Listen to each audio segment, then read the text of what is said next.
Can you hear me better? This program is about something that I think is a real serious matter. And this pertains to the events of the last days. And I'm going to present a program that's taking a close look at one particular area that I feel strongly can be the way that the Sunday law will come in. Now, I'm not going to be a prophet and say this is it, but you be a judge after you see what we have to see, what I have to show you. Now, this is a real serious matter too, because if this turns out to be right, we're on the very front line of addressing this and seeing it as a problem and so on. So let's bow our heads for a word of prayer, because this is bigger than I am. Okay. Dear Father in heaven, we thank you so much for bringing us together here today. And we know that it won't be long before Jesus returns, and we want to be wise and have our eyes open so that we won't be deceived with the things that take place. We know Satan's going to want to deceive us and trick us up and cause us to be lost. And we know you don't want that to happen. And then help me with the program. Help me with the words and explaining and presenting it in such a way that it's understandable and effective.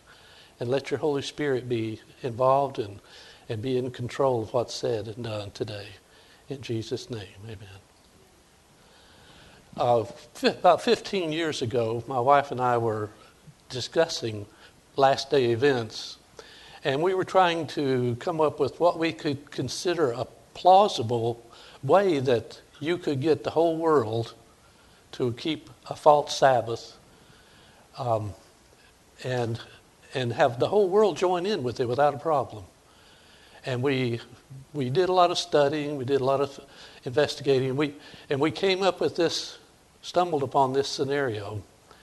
And I developed a program years ago, and I've presented this at probably a half a dozen or more Adventist churches around in this state alone.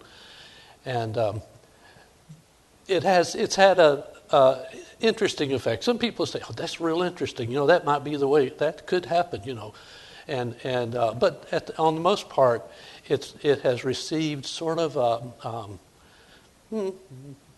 so what? Maybe There's been so many scenarios given over the years.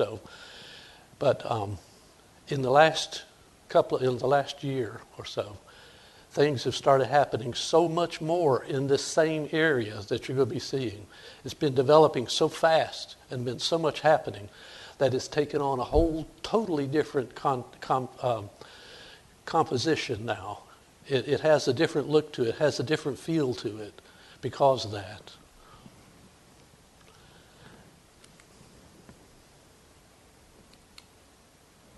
Well, let's see. We may have a problem. I could just scroll through it with this, I guess. Oh. Guys, how can I scroll to the next slide?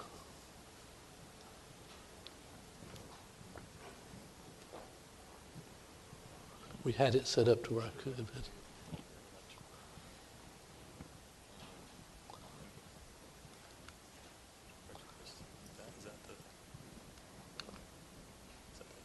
No. I can usually go from slide to slide with this, with it just pushing the enter. Let me see if this will do it. No. That doesn't either.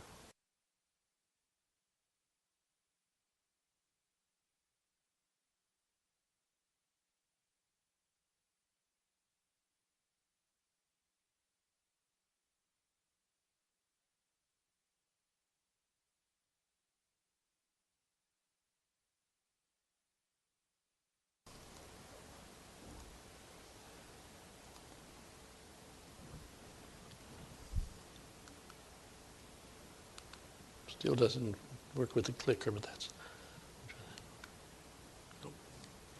that's okay. We'll manually work it.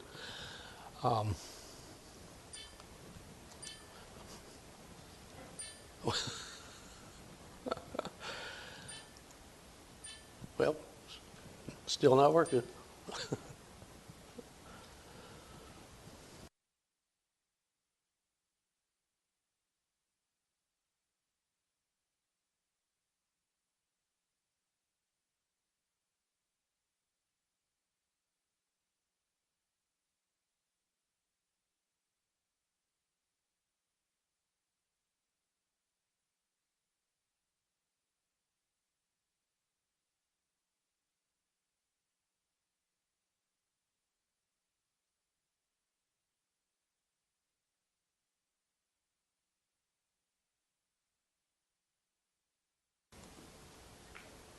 Now it's agreeing with me now. Okay, we're going to read a few Spirit of Prophecy quotes and scriptural quotes here to begin with. From Maranatha, page 161. Transgression has almost reached its limit. Confusion fills the world, and a great terror is soon to come upon human beings. The end is very near. God's people should be preparing for what will break upon the world as an overwhelming surprise. That didn't exclude us, I don't think. That surprise could be ours also. Satan is diverting minds with unimportant questions in order that they shall not, with clear and distinct vision, see the matters of vast importance. The enemy is planning to ensnare the world.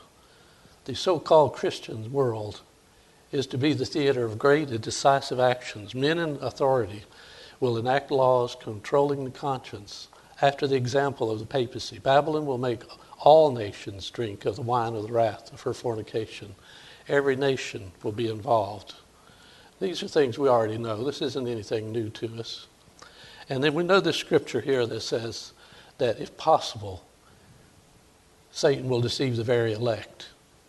These are all warnings to us to not be complacent, to not be satisfied with what knowledge we have, so that we don't continue studying and investigating and seeing what's going on. Now we know that Satan will eventually instigate the governments to enact laws that will be in contrary to the law of God.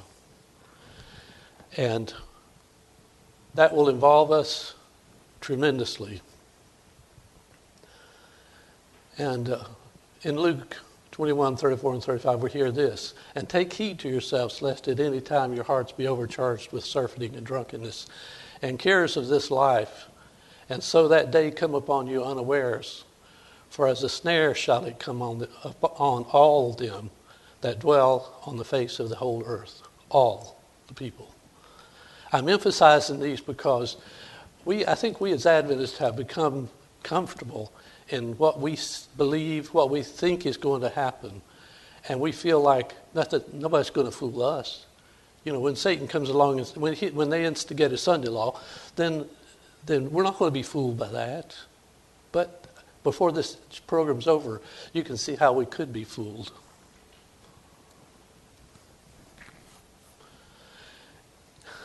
This verse we're very familiar with. It tells us to not forsake assembling together, and even more so as we see the day approaching. So this implies that we do have an opportunity, or we will be able to see the day coming.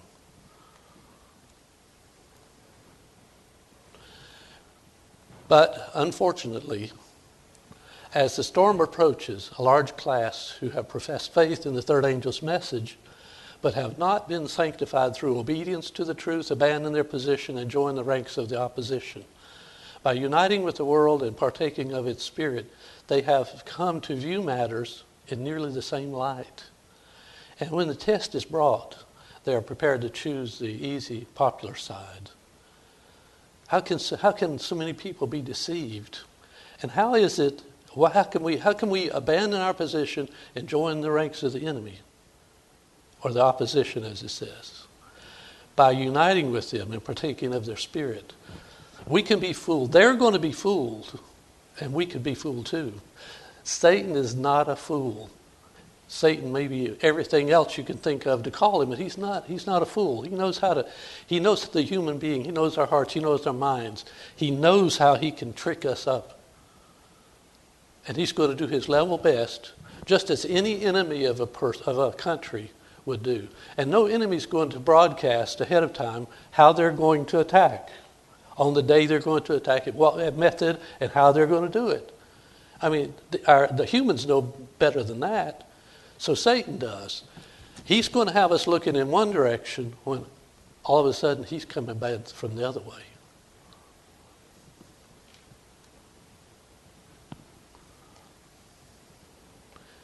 Let us arouse to comprehend the situation and view the contest before us in its true bearings.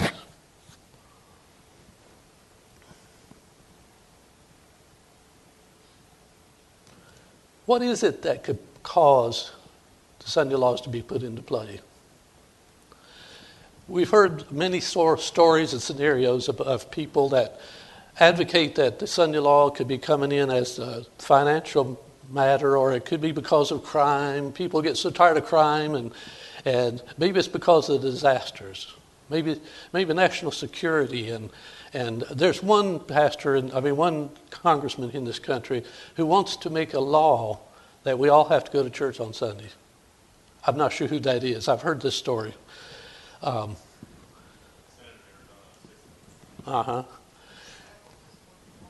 Yeah, but here again, okay, all of these scenarios have a problem. How do you get India? How do you get African countries? How do you get the communist countries? How do you get atheist countries to buy into a Sunday law for any of these purposes? Third world countries don't have an economy. They don't have money to manage hardly. So why does it matter to them what the finances of the world are like? Now there's one, though, that is a little bit particular to Seventh-day Adventists, and it's that last one. Satan impersonating Christ. How many of us have heard that Satan is going to come and pretend to be Christ, and he's going to tell us to keep the Sunday laws, and he's going to convince the world to keep Sunday?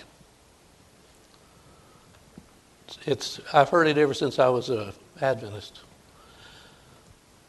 The reason for that probably is this quotation right here from the Spirit of Prophecy.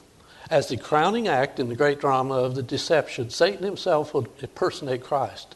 The church has long professed to look to the Savior's advent as the consummation of her hopes. Now the great deceiver will make it appear that Christ has come. In gentle, compassionate tones, he presents some of the same gracious heavenly truths that the Savior uttered. He heals the diseases of the people, and then, in his assumed character of Christ, he claims to have changed the Sabbath to Sunday and commands all to hallow the day which he has blessed. This is the foundation of our belief that Satan is going to encourage or direct our countries to develop a Sunday law. But I want to ask you a question. Does it say anywhere in there when this is going to take place? I'll show you where it's going to take place. In another quotation, a little bit more detailed from the same author, the wrath of Satan increases as his time grows short, and his work of deceit and destruction reaches its culmination in the time of trouble. God's long-suffering is ended. The world has rejected his mercy, despised his love, and trampled upon his law. The wicked have passed the boundary of their probation. The Lord withdraws his protection and leaves them to the mercy of the leader they have chosen. Satan sees that he is about to lose his case. He cannot sweep the whole world. He makes one last desperate effort to overcome the faithful by deception. He does this in impersonating Christ. He clothes himself with the garments of royalty, which have been accurately described in the vision of John. He has power to do this.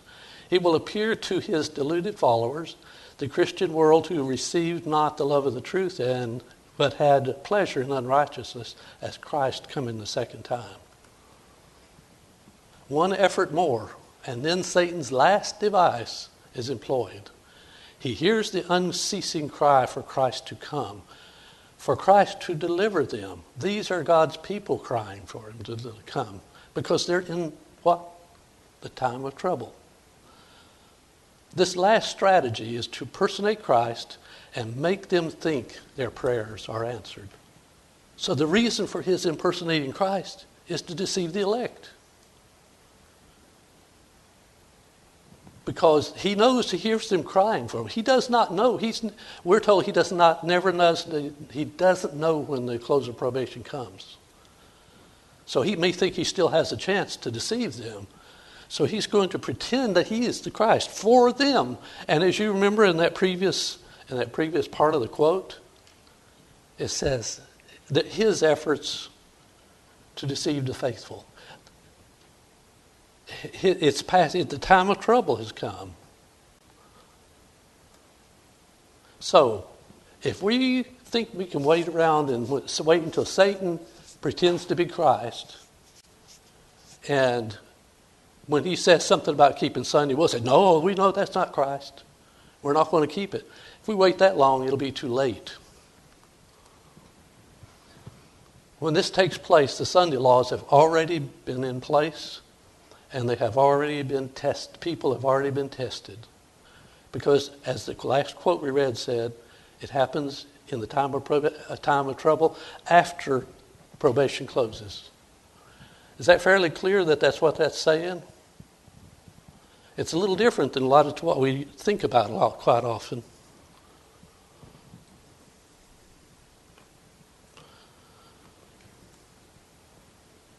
What then can be used? What tactic could Satan use to bring in a Sunday law? One that will deceive us. He knows what he's got. He knows he's got the world out there. He's not concerned about them. Like that last quote says, he's after the faithful. He already has the other people in his pocket. So what can it be?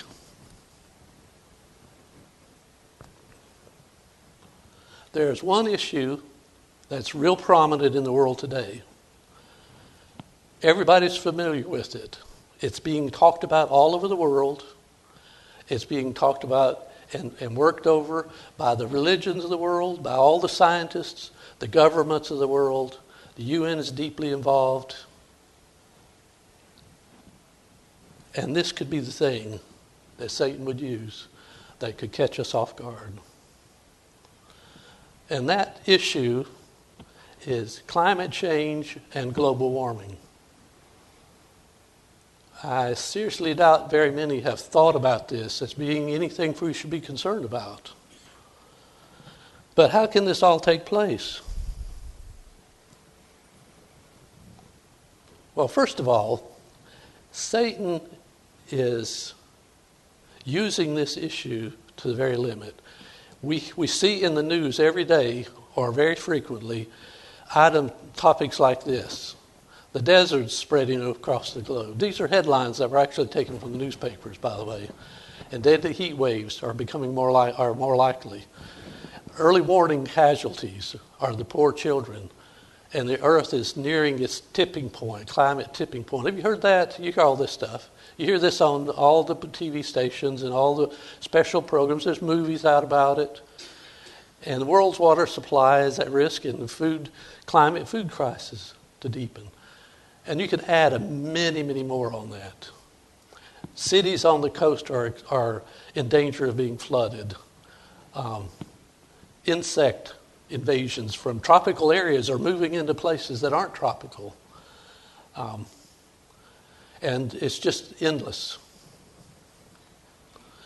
We even hear news items like this. Yeah, this one doesn't want to work. It has a little animation.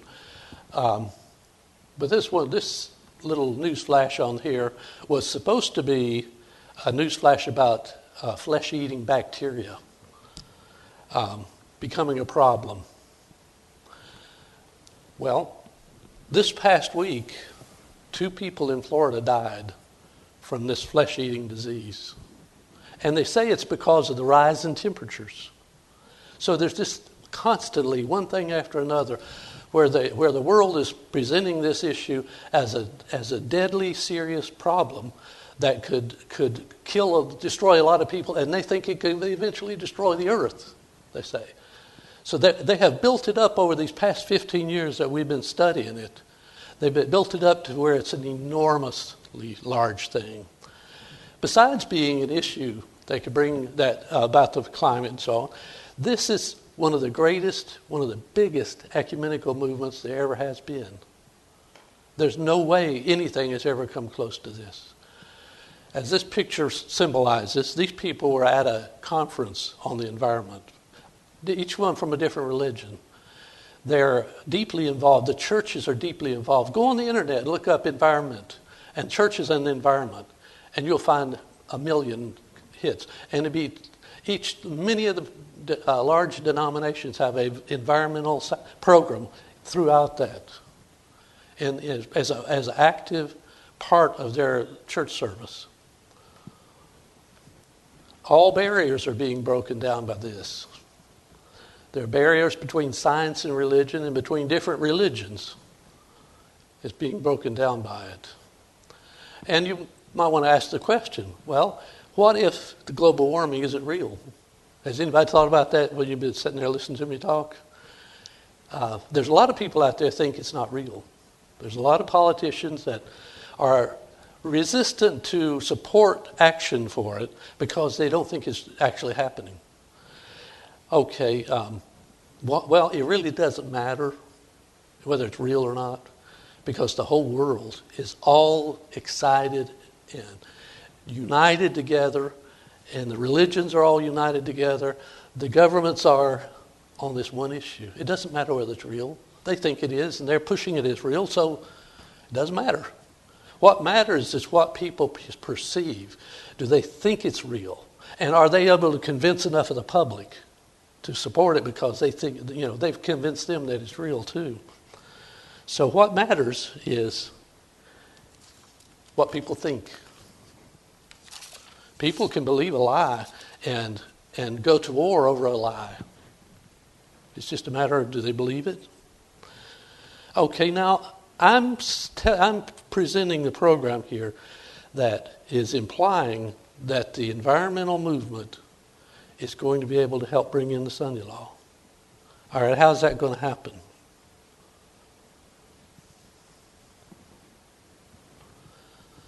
Well, if the world were to decide that in order to save the earth, we need to give it a rest day. And we need to give it a rest day every day, every week, just like the Sabbath is a rest day for people. So, are they doing that? Since 1984, the United Nations has been celebrating a Sabbath for the earth. They have a environmental Sabbath program, fully sanctioned through the UN, and that program established a Sabbath for the earth. It's one day a year. It's the Sunday. Are you surprised it's Sunday? It's the Sunday nearest to Earth Day. When they established that, they developed packets of information. The UN now, this world body of government representatives, representing all the countries, most of the countries of the world, got together and developed this packet of information to send out to all the denominations. And it was giving them information about how to establish a Sunday program in church to help the earth, to help save the earth, enlighten the people about the need to take care of the earth, and so on. And when they did that, they also developed and published a prayer. And that prayer is a call to Sabbath. It goes like this. We have lost our sense and our senses, our touch, our smell, our vision of who we are. We who frantically force and press all things without rest for body or spirit, hurting our earth and injuring ourselves, we call a halt. We want to rest. We need to rest and allow the earth to rest.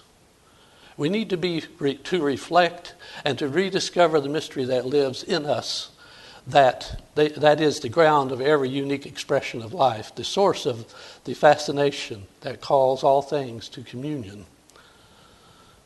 We declare a Sabbath, a space of quiet, for simply being and recovering the forgotten truths, for learning how to live again.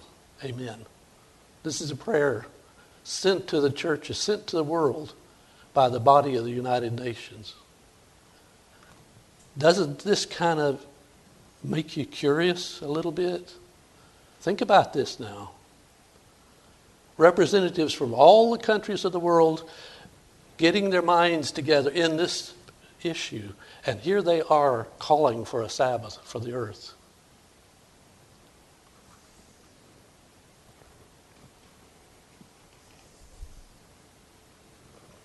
All right, how could this, well, this one little slide, I have to compliment my daughter for these slides. She put this all together for me, and her imagination is showing. Think about it a minute.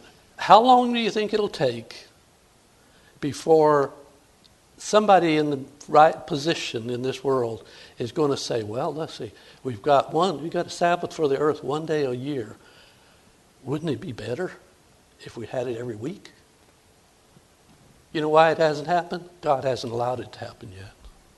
He's not allowed it. Things weren't right yet. In these last 15 years that we've been studying this has been in effect. Actually, that environmental Sabbath has been around for 30 years.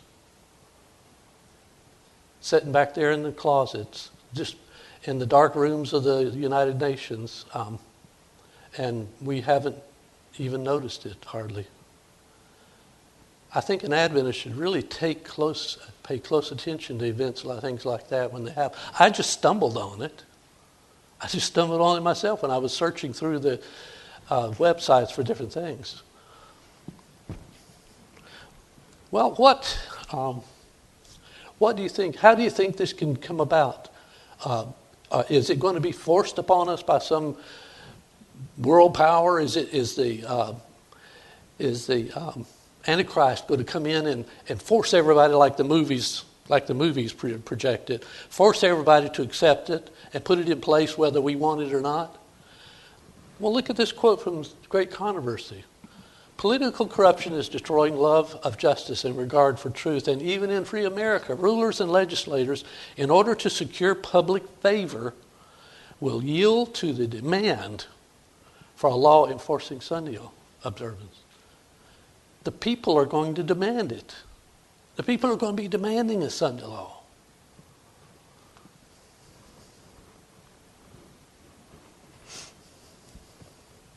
I'm going to go through a few quotes here from different writers, contemporary writers, and people interested in the issue of global warming and climate change and all. Notice this first one, because notice some of the words I have underlined here. This was an award-winning article, part of an award-winning article that was part of a contest by the Southern Environmental Law Center.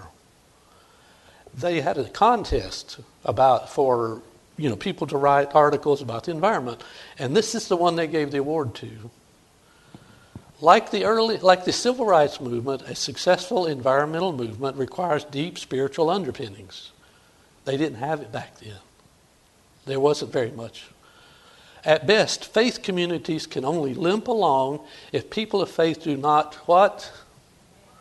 Demand a Sabbath for the earth.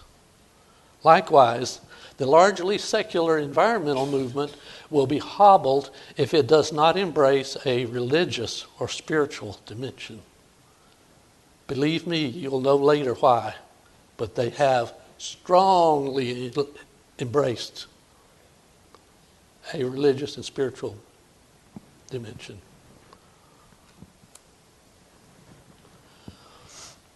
Another one. Now that God is green, this is from a Catholic newspaper or magazine. Now that God is green, Catholics and other believers are harnessing religion to rein in global warming. So let's remember the one commandment that could cut energy consumption and pollution by 14.29% more or less. That's 1/7, just as the Sabbath halts work one day out of the weekly 7. For 6 days you shall work, Yahweh told the Israelites at Sinai, but on the 7th day you shall rest. Okay, he says, pretty clear cut. So, it is odd that all the lay people and pastors and rabbis, theologians and politicians urging that we reduce our carbon footprint and deciding which hybrid car Jesus would drive, few recall the third commandment. This is a Catholic article, so that's referring to the Sabbath commandment, our fourth commandment. So here we are, have another person implying, it's suggesting that a Sabbath for the earth on a regular basis would be good for the environment. This is from a British site, Resurgence Magazine it's called. It's a university newspaper or magazine from England. Sir Nicholas Stern has written a lengthy report for the British government outlining the urgent action needed in response to the imminent climate crisis. Most of his solutions to global warming are technological, based on finding alternative non-fossil fuel sources of energy. They are all commendable, but it will be some time before we can implement these solutions. They recognize this is something we need. That's a good idea, but those things take time. In the meantime, we can do something immediately. Now, did he say we can do something after a few years of legislating and talking and debating? No, he said we can do it immediately. We can declare Sunday to be a fossil fuel-free day, or at least an energy-saving day. We can start this week, this month, or this year. We can start individually and collectively. Not long ago, Sunday used to be a day of rest, a day of spiritual renewal, a day for families to come together. But we have changed Sunday from a day of rest to a day of shopping, flying, driving. However, in the context of excessive carbon emissions into the atmosphere, which are bringing catastrophic upheavals, we can and should restore Sunday to a day for Gaia, the earth. Think about that. Remember that. Take that in the back of your mind. Gaia is a pagan goddess, they say the earth is. The environmental movement is riddled with paganism, by the way. And before this is all over with, the majority of the world are going to be worshiping the earth. There will be no great hardships in cutting down on non-essential and non-urgent uses of fuel. Fuel for one day a week. Anyway, you got it. We can easily choose close supermarkets, department stores, and petrol stations, stop deliveries, and reduce mobility to the essentials. We can enjoy Sunday once more with our families and friends by gardening, writing, painting, walking, or simply spending time in contemplation. This will be good for our personal health as well as for the health of the planet. At a stroke, just a mark or two, we can reduce by 1/7 our carbon emissions into the atmosphere. So here we're seeing people from different countries now beginning to request that we do this kind of thing. As religious leaders and their congregations go green, they have neglected one Judeo-Christian teaching that could cut energy consumption and pollution by 14.29%. These are basically all saying the same thing. This one is from a different source. The day of rest, long considered a gift from God, is meant to create a joyful, liberating respite from worldly concerns, such as work and consumption activities which both use the earth's resources. So, renewed observance of the Sabbath could also be a gift to the air, land, and water that we consume the other 6 days of the week. Remember that scenario, that line of thinking: air, land, and water. When we first began this study years ago, one of the first things I found was where they had a scientists from all over the world had a meeting, a convention, and they invited representatives from all the churches of the world. And they came together, and they all printed out this letter requesting that people respect the earth and take care of it and all this sort of thing. And this quote is from that letter. As scientists, many of us have had profound experiences of awe and reverence before the universe. We understand that What is regarded as sacred is more likely to be treated with respect. Our planetary home should be so regarded. Efforts to safeguard and cherish the environment need to be infused with a vision of the sacred. Thus, there is a vital role for both religion and science.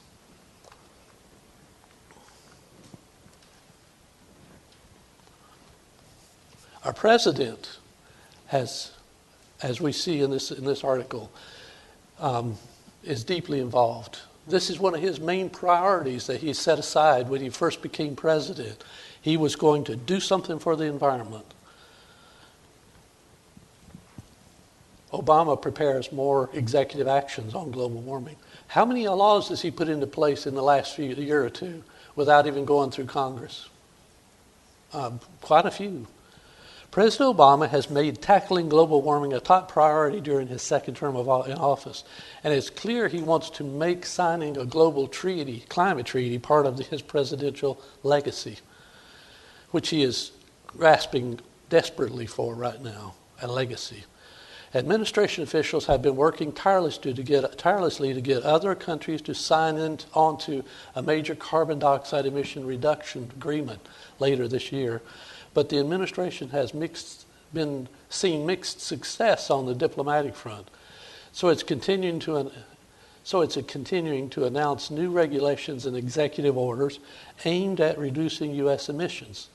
White House officials have continually argued that if other countries see the U.S. lead on emissions reductions, they will follow. You remember the story, the account in Revelation 13?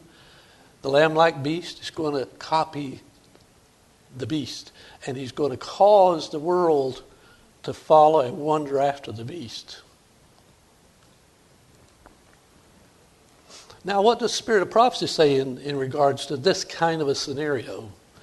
You know, we've probably all have read these quotes I'm going to go through, but think about it in context of what we've seen so far. The UN world body of representatives, the president of our country, many religious organizations, all wanting this thing now. So let's look at these quotes now in context of that. Satan works through the elements to garner his harvest of unprepared souls. He has studied the secrets of the laboratories of nature, and he uses all his power to control the elements as far as God allows. While appearing to the children of men as a great physician who can heal all their maladies, he will bring disease and disaster until populous cities are reduced to ruin and destruction. Even now he is at work in accidents and calamities by sea and by land, in great conflagrations, in fierce tornadoes and terrific hailstorms, in tempests, floods, cyclones, tidal waves, and earthquakes. Every single one of these that you just listed is an environmental disaster. Think about that. You say, well, earthquakes aren't. Oh, wait, but the scientists nowadays, the latest thing out from the scientists is that they say that global warming can cause an increase in earthquakes. In every place and in 1,000 forms, Satan is exercising his power. He sweeps away the ripening harvest, and famine and distress follow. He imparts to the air a deadly taint, and thousands perish by the pestilence. What is that deadly taint? We probably haven't even thought about it. You know what? I don't think Ellen White even knew what that was when she wrote those words. In her day, what was the taint in the air in her day? It was wood smoke and coal smoke around the city. That's it. You know, if you didn't live in the city, you were fine. You had nice, clean, fresh air. Okay, a deadly taint. These visitations are to become more and more frequent and disastrous. Destruction will be upon both man and beast. The earth mourneth and fadeth away, Isaiah says. The haughty people do languish. The earth also is defiled under the inhabitants thereof, because they have transgressed the laws, changed the ordinance, broken the everlasting covenant. Seems to have a connection. To my vision, it does. Okay, now, what other elements are likely to be in the environmental Sabbath movement that we can find in some of her writings. Here, the temperance work, one of the most prominent and important of moral reforms, is often combined with the Sunday movement, and the advocates of the latter represent themselves as laboring to promote the highest interest of society. And those who refuse to unite with them are denounced as enemies of temperance and reform. That'll be us someday. Okay, temperance. What does temperance have to do with the environment, with global warming? Everything. Temperance is a misuse of things, an overdoing of something, of overusing something, or anything in that order. It isn't just or something like that. It's intemperance can be in anything.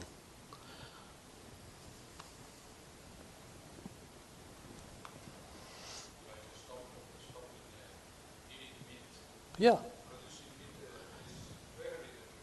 Right. That's exactly. You're right. In case everybody didn't hear that, he says a temperance act could be to stop eating meat, because they're saying now that, in fact, there are a lot of people that are suggesting that everybody eat less meat. This is the world. This isn't Adventist. The world is suggesting that people stop eating more meat so much because it's a poor way to use the resources. The cows are a major source of methane, and they are a big source of the global warming gas production. So the scientists and everybody knows this, so they're encouraging people to stop eating meat. You're right on target. That's good. I appreciate that. But the fact that a movement to establish error is connected with a work which is in itself good, it is not an argument in favor of the error. We may disguise poison by mingling it with wholesome food, but we do not change its nature. On the contrary, it is rendered more dangerous, as it's more likely to be taken unawares. It is one of Satan's devices to combine falsehood with falsehood, just enough truth to give it plausibility. Is the environmental movement good? Yeah. Is it good for us to take care of the earth? Yeah. God said for us to do that. We should be taking care of the earth. We should be keeping it clean. We should be keeping the water clean and the air clean and using those resources in the best possible way. So it is good.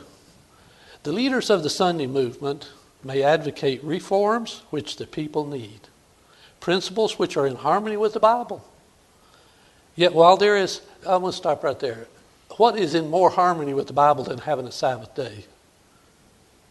I mean, that was instituted when the world was created. It was part of creation to have a Sabbath out a day, one day a week for man and the earth. If we'd been keeping a Sabbath all these times, if the whole world had been keeping a Sabbath all this time, there wouldn't be a problem right now with pollution. There wouldn't. So it is in harmony with the Bible. It is good. We do need it. Yet while there is with these a requirement which is contrary to God's law, his servants cannot unite with them. Nothing can justify them setting aside the commandments of God for the precepts of man. No matter how good this movement is, no matter how good their plans are, we cannot go along with instituting, supporting, and giving our approval to a rest day that's located right beside the one that God made and told us to keep. We can't do that. While men are sleeping, Satan is actively arranging matters so that the Lord's people may not have mercy or justice. The Sunday law, the Sunday movement is now making its way in darkness. Don't you think? Consider what I've shown you so far, and there's a lot more to come. What I've shown you so far. Isn't that a real strong indication that maybe something's headed that way? But we're not aware of it, most of us. Why is that? Because it's been done in darkness. It's been done behind closed doors. There's been an environmental movement, but as far as using it for that purpose, it's been kept out of the picture. Satan is not going to Well, let's see. The leaders are concealing the true issue, and many who unite in the movement do not themselves see whether the undercurrent is leading. Its professions are mild and apparently Christian. How much more Christian can you be than keeping the earth like the Bible says, keeping the Sabbath, and so on, taking care of the earth? But when it shall speak, it will reveal the spirit of the dragon. So it's just because we haven't seen it happening, we haven't been aware of this forever, doesn't mean there's not something going on. Satan is working in the atmosphere. He is poisoning the atmosphere. And here we are dependent upon God for our lives, our present and eternal lives. And being in the position that we are, we need to be wide awake, wholly devoted, wholly converted, wholly consecrated to God. But we seem to sit as though we are paralyzed. God of heaven, wake us up, she says. She could see stuff happening. She was shown things that were taking place and happening. And it seemed as though the people just didn't know, wasn't aware of what was happening. Speaking of doing things in darkness, White House senior advisor Valerie Jarrett is quietly working behind the scenes. Quietly working behind the scenes to build a coalition of major U.S. corporations to back President Obama's goal of hashing out a global agreement to cut greenhouse gas emissions at the upcoming United Nations Summit in Paris. You see the date of that article? This month. Everything from here on is going to pretty much be this month.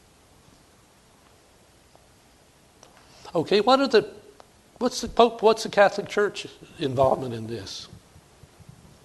Well, let's start out with one of the popes, the first of the two we got right now. I wonder how often we've had more than one pope at a time. It's been a few times, but I don't think it's been centuries since we have.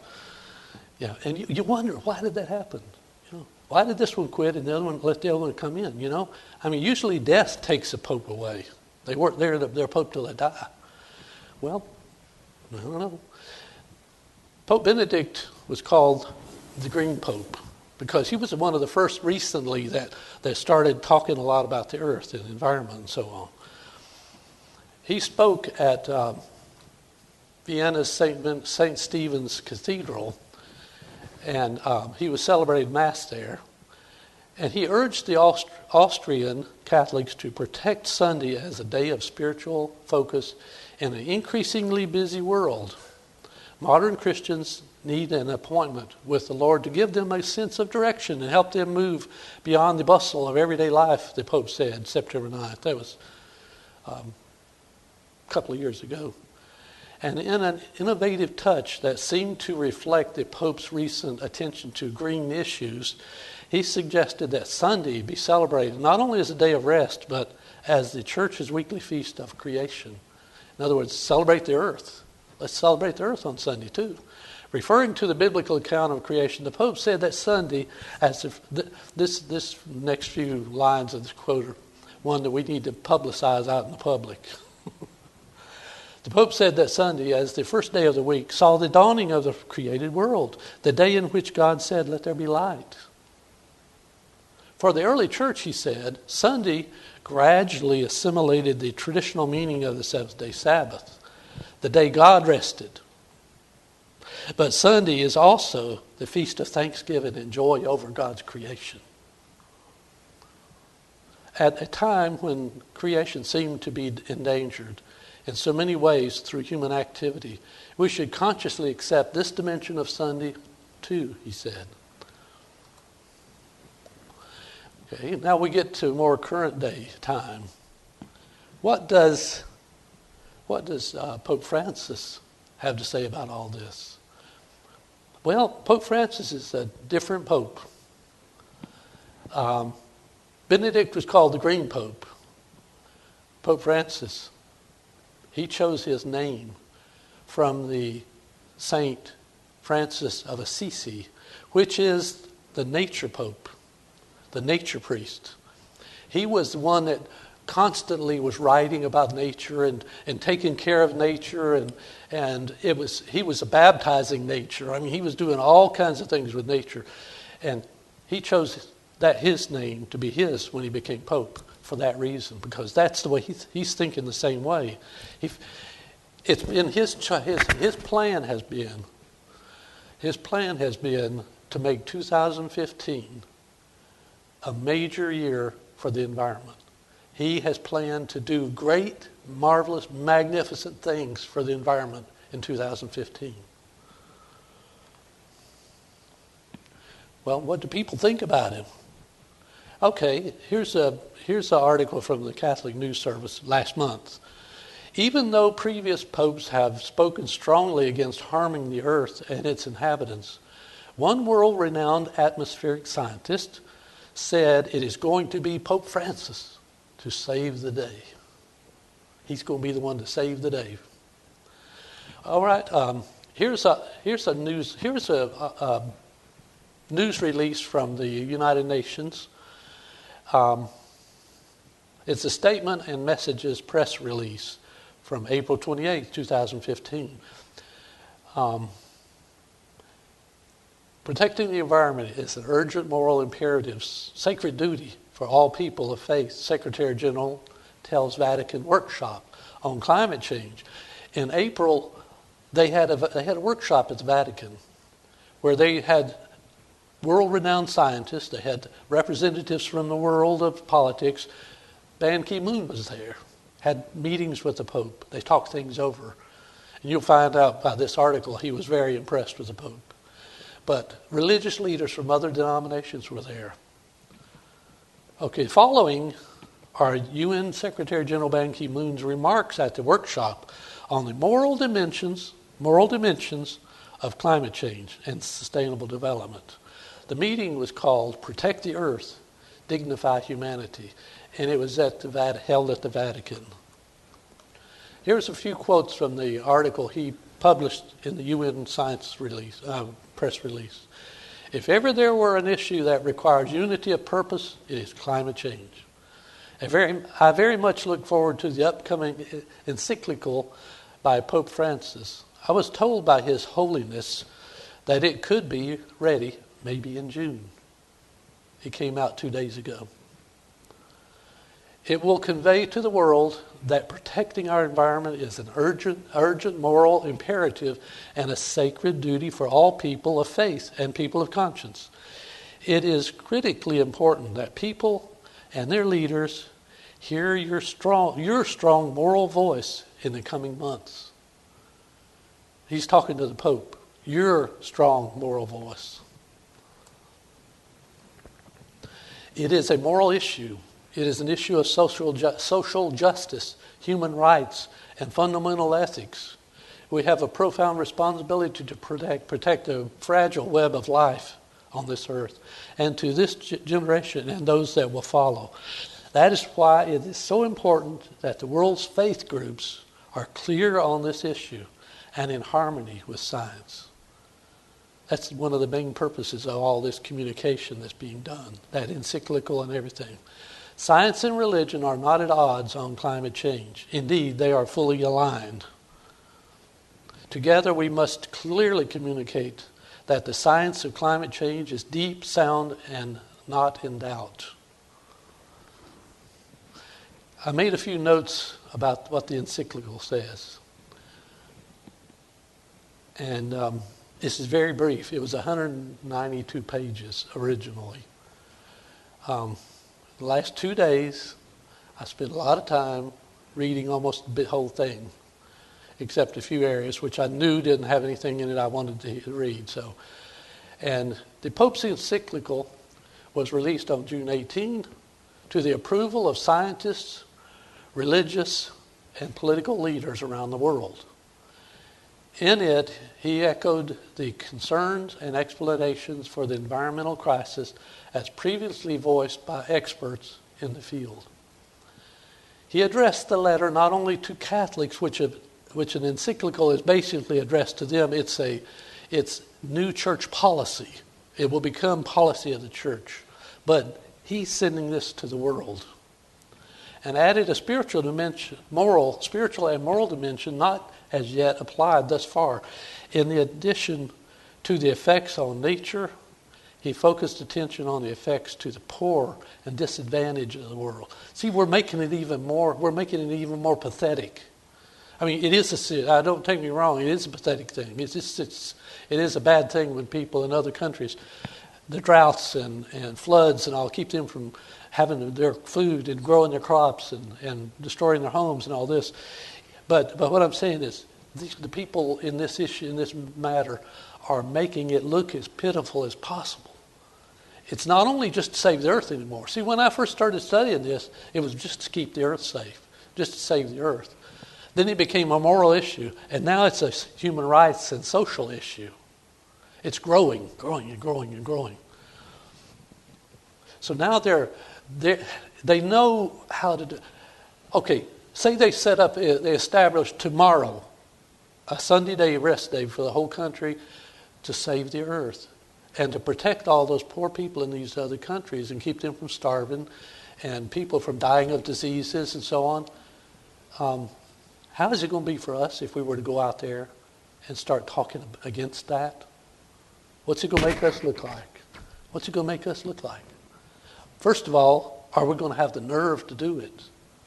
Are we going to have the guts to go out there and oppose this from a religious standpoint when it's supposed to be for the good of everybody, the poor people in all the world? It's going to be very hard. Satan is setting something up to catch us off guard.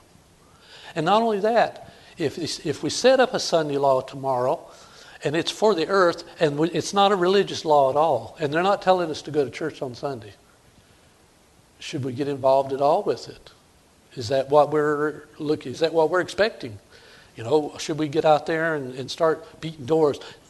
This is the beginning of this Sunday law thing that's going to lead to the national destruction, and it's going to lead to and it's going to be a test between those that worship God and follow His commands, and those that follow man's commands. Are we going to be able to do that?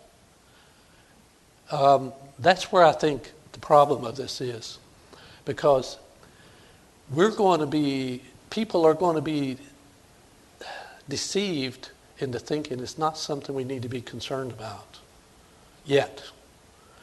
Oh, later on, whenever they say we have to go to church on Sunday, we'll get involved with it.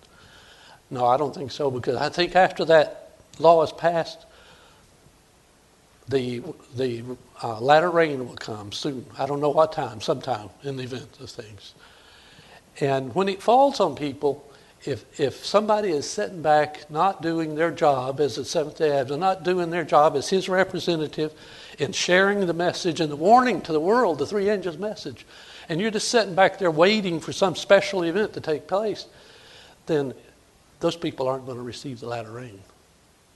I don't think. That's my opinion. People that are sitting around on their hands when they should be out there giving a warning to people, I don't think they're going to receive that latter rain. He also chided the wealthier nations for the greed and love of comfort that he said was responsible for so much of the pollution and wasting of the earth's resources. This is a brief summary of what that long thing was about. He then offered solutions, which included a change in lifestyles. That could open up a whole different scenario of things. Changing lifestyle. Isn't our lifestyle to come to church on Sabbath every day to go to worship God? And for the world, their lifestyle is just to go on about their lives and not do any kind of worship, So they're going to change their lifestyle too. And what's it going to be? We'll find out in a few months or so to follow. And a renewal of our spiritual connection with the Creator. In the document, he referenced the Sabbath 5 times. He put that in there. And this encyclical goes out to everybody in the world. Why did he put those references to the Sabbath in there? I'm going to quote a few of them here in just a second. We're almost done. Everybody hang on. Why did he put them in there? Now, think about this now. We just read praises by the UN Secretary General. Remember, the UN was the one that made that environmental Sabbath program. You think when the president, when the Secretary General of the UN and the Pope was meeting together, they set up the environmental Sabbath program. The papacy originally changed the Sabbath to Sunday. Those two are talking together. What kind of plans are they making? Now here's 4 quotes, I think it's 4, from the encyclical. He's referring to the Sabbath, and he's putting it in here as an example of what we can do, of what we should do. Although, quote, the wickedness of man was great in the earth, talking about before the flood, Genesis 6:5. And the Lord was sorry that he had made man on the earth, Genesis 6:6. Nonetheless, through Noah, who remained innocent and just, God decided to open a path of salvation. In this way, he gave humanity the chance of a new beginning. All it takes is one good person to restore hope. The biblical tradition clearly shows that this renewal entails recovering and respecting the rhythms inscribed in nature by the hand of the Creator. What rhythms was inscribed? The first rhythm was the weekly cycle. The Sabbath, 1 day every 7. The rhythm, that rhythm, on and on through time. He's talking about restoring.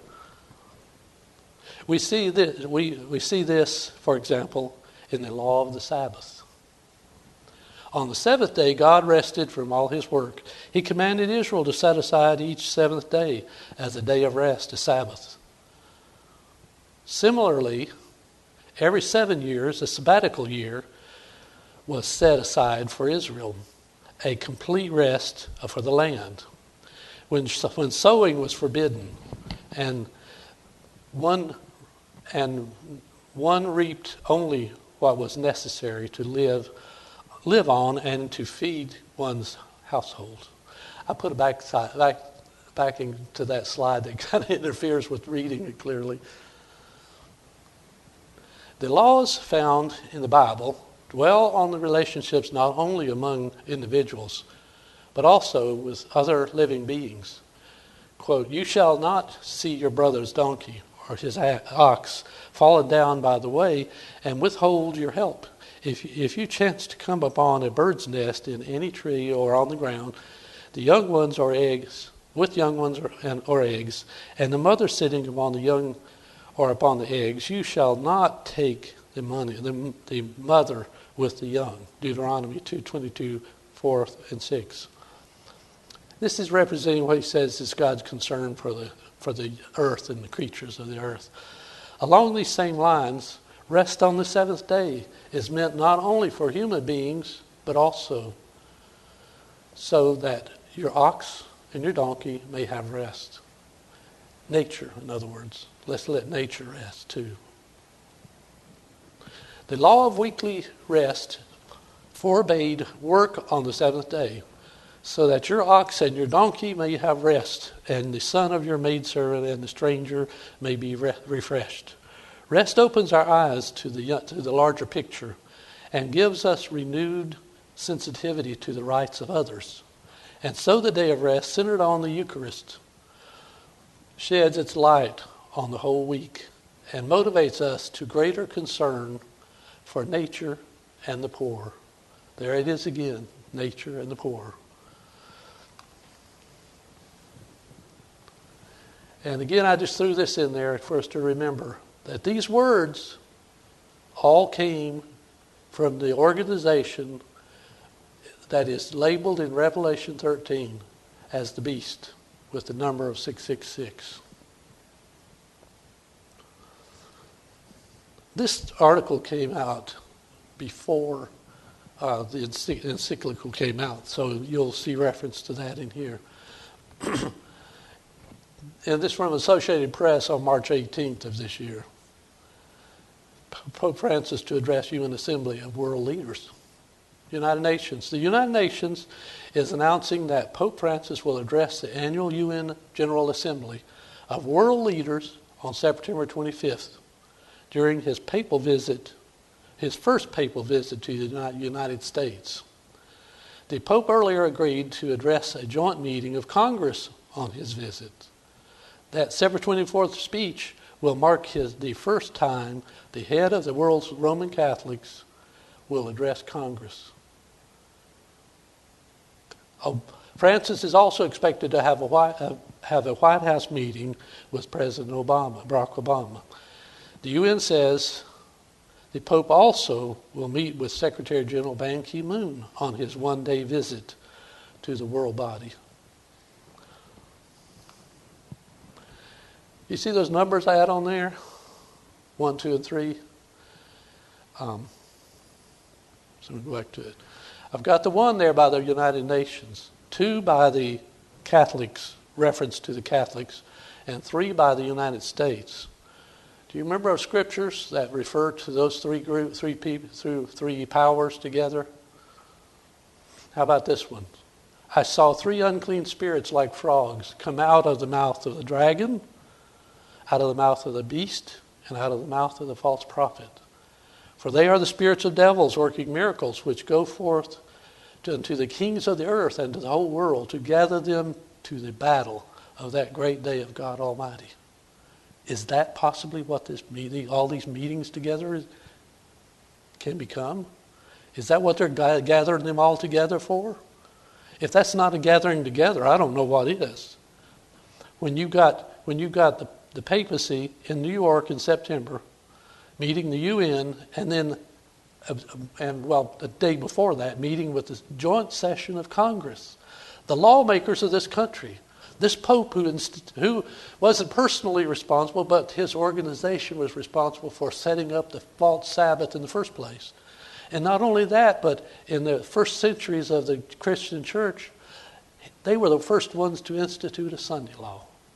So this power is meeting with the world leaders, the leader of this country, the leader of the false prophet, the lamb-like beast. It's going to be really interesting to see what comes out of those meetings. Now, do you notice that it said these were 3 spirits like frogs? Have you ever wondered what that meant? Do they look like frogs or what? I don't think they look like frogs. It could be indicative of what their nature is, of what their purpose is. Because in the environmental movement, frogs are the environmental early warning system for the earth. Have you ever heard of that? Have you ever heard about frogs developing an extra leg or an extra head or all kinds of weird stuff taking place? Frogs seem to be the very first to get ill effects from poisons and toxins and stuff in the environment.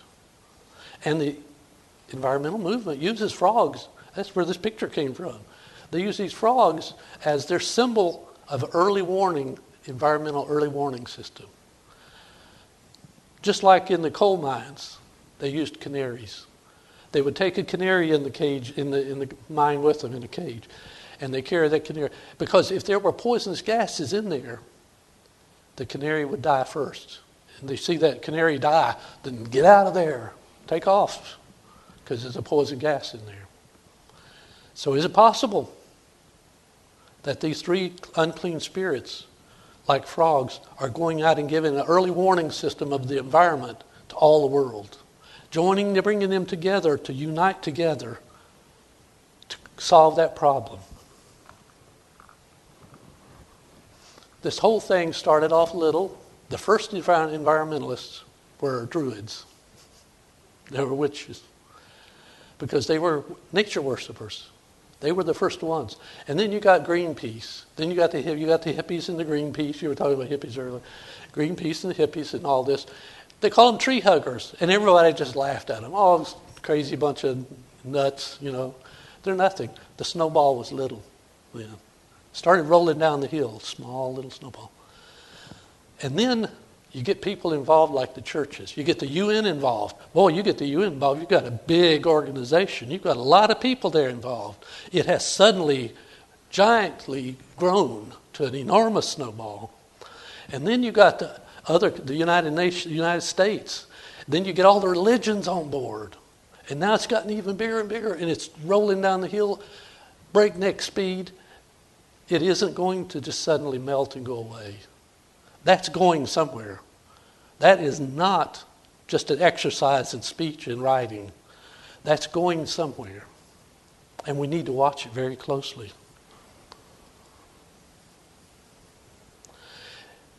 In closing, last couple of slides, here's a little quote that came out from Edwin Chin of the National Resources Defense Council, one of those many organizations that's involved with environment. It is our duty to do all we can to secure a what?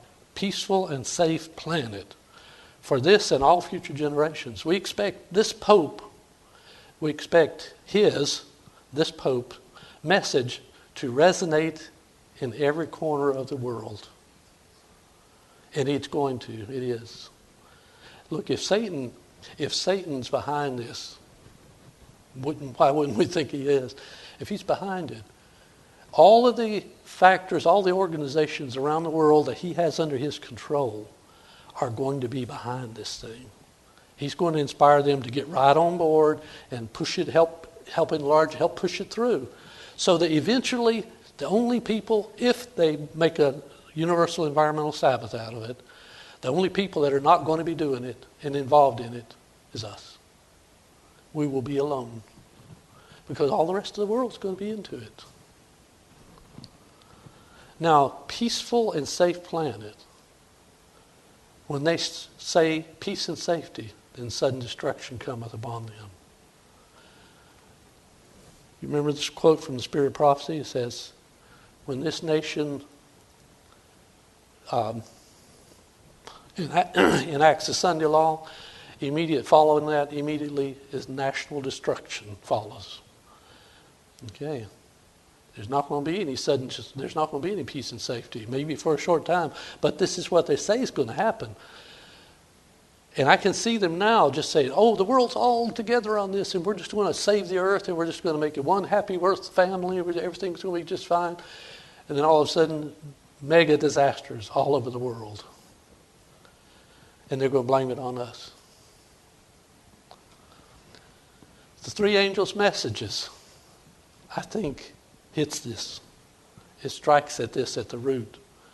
And I saw another angel fly in the midst of heaven, having the everlasting gospel to preach unto them who dwell on the earth, and to every nation and kindred and tongue and people, saying with a loud voice, fear God and give glory to him, for the hour of his judgment is come.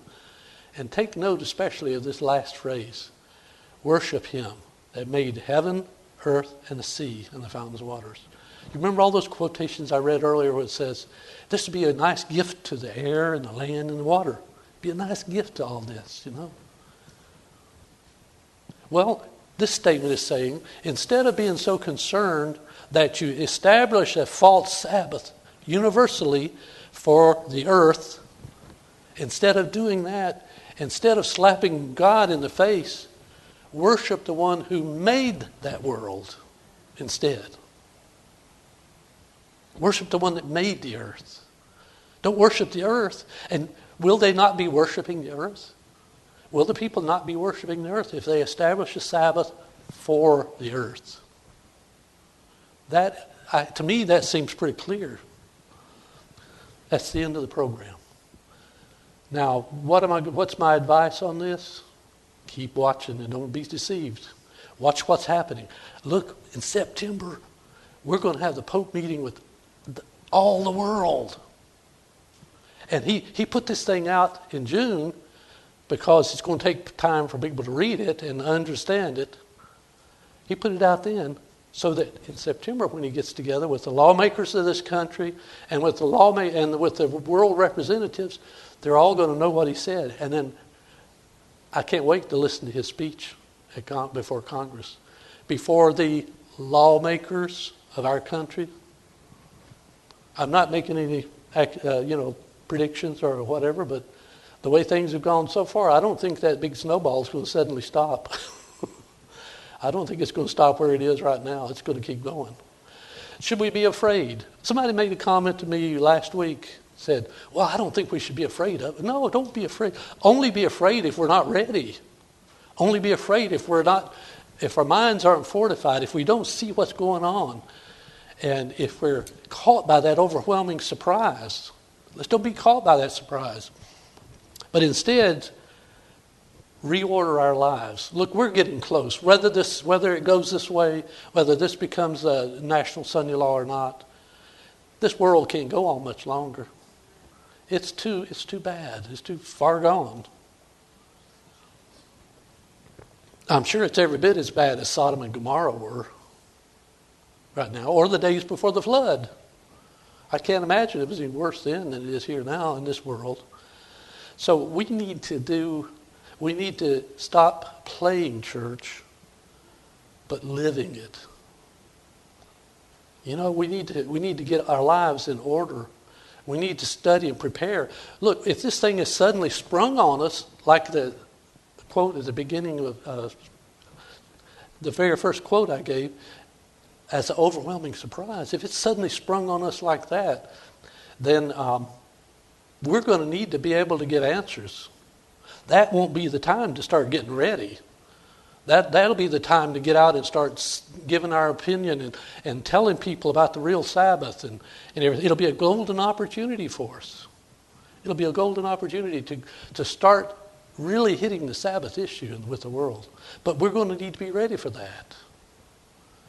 If it catches us totally off guard, you know, a lot of people are going to be caught by such a surprise. They won't know what to do. They'll just sit around waiting for somebody else to decide and do something for them. But we don't have to worry about it. If we're obeying God, if we're obeying Him and ordering our lives in harmony with Christ's life, we don't have anything to be afraid of. We don't have to be afraid of the time of trouble. We don't have to be afraid of the time before that. We're promised that we'll be protected and kept safe and fed and everything else. Our biggest danger is between now and the time of trouble, that we will be deceived by that arch deceiver who's planning a big surprise party. You remember that quote that says, "Be not overcome with surfeiting and drunkenness, cares of this life, so that it comes upon you like a snare? Because like a snare will it come on the whole world?" A snare is a trap that's placed in the path of an animal. It's placed in the environment of that animal. Its environment. They can't see it. It's not there. I mean, to them, it's not even there. They come trotting along. They're headed off to get water, and all of a sudden, it snaps and grabs them, and they're destroyed. That's the way the Bible says the end times are. Talks like what the last days are. Overwhelming surprise, a snare. You know, let's don't sit back. Let's don't sit back in our armchairs and think, "Oh, I know everything. I know all the signs of the end. I know the prophecies about the last days and about the Sunday laws and all that. So I'm not going to be deceived. I'm not going to be fooled." Well, don't be too sure of it, because Satan is going to do his level best to destroy us. Does anybody have any questions or anything or a comment you might want to make? Do you have any questions about this? This is a lot of stuff that most everybody hasn't been familiar with. So I wouldn't be surprised if there weren't some questions. Anybody? What do y'all think we should do in this case? Study. Study to show yourself approved. Mm-hmm. Definitely pay attention. Yeah. Now, if would you have been really concerned about the Pope's encyclical and all this stuff, meeting the UN and all that, if you didn't know about all that previous history? No. Most people are going to think, "Oh, he's out there trying to, convince everybody that he's God again, whatever." So, Pastor, would you have a closing prayer before we all dismiss them.